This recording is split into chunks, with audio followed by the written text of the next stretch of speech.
จำจากสาวงามโสภาจากลาแล้วใจไหว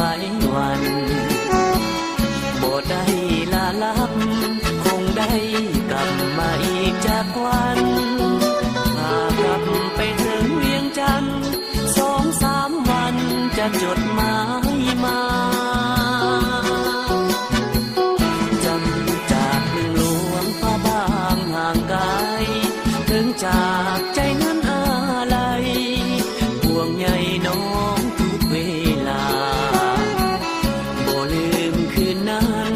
คืนที่อยู่ร่วมกันสัญญาบ่ลืมคำหวานกันนา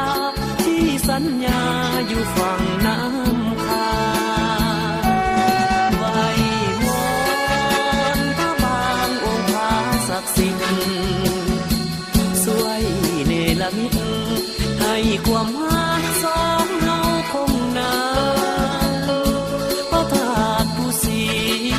สูงเด่นจงเป็นพยานอย่าลืมเด้อคำสาบานบ่นานจะย้อนมาใหม่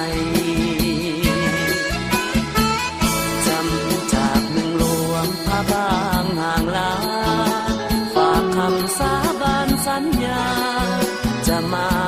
น้องให้ได้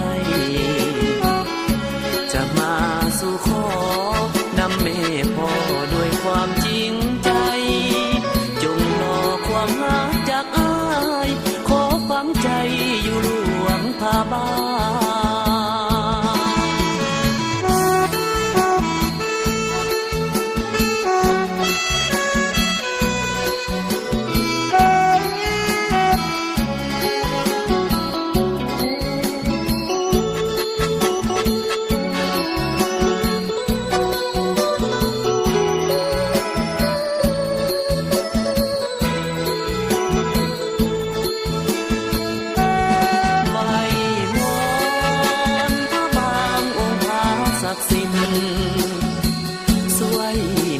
มิตร